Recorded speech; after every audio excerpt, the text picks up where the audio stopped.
অগ্নিগর্ভ ইয়েমেনের হাদ্রামাউত প্রদেশ অঞ্চলটি সৌদি আরবের সীমান্তে। ইয়েমেনের দক্ষিণাঞ্চলের সৌদি সমর্থিত গভর্নরের অনুগত বাহিনী ও বিচ্ছিন্নতাবাদী সাউদার্ন ট্রানজিশনাল কাউন্সিল এসটিসির মধ্যে এ রক্তক্ষয়ী লড়াই। শুক্রবার নিজেদের স্থাপনায় হামলার পাল্টাপাল্টি অভিযোগ তোলে দুই পক্ষ।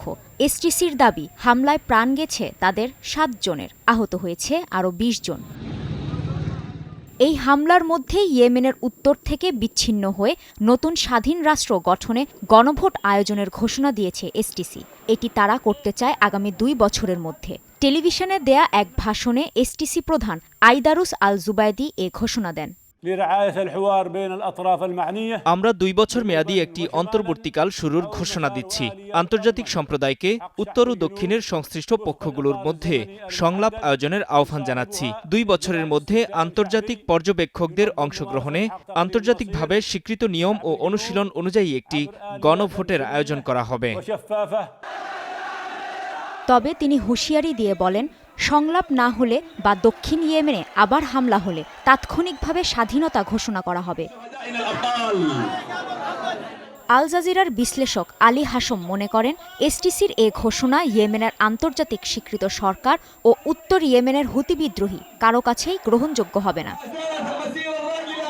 এদিকে প্রদেশটির গভর্নরের দাবি, হামলা নয়, শান্তিপূর্ণ অভিযান চালাচ্ছে তারা। এটি একটি সুসংগঠিত অভিযানের অংশ। এর লক্ষ্যবস্তু সীমিত ও সুস্পষ্ট। এটি একটি শান্তিপূর্ণ অভিযান যার নাম দেওয়া হয়েছে ক্যাম্প হ্যান্ডওভার অপারেশন।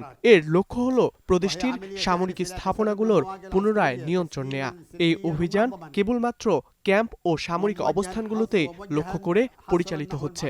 এতে বেসামরিক নাগরিক, কোনো রাজনৈতিক বা সামাজিক গোষ্ঠীকে টার্গেট করা হয়নি।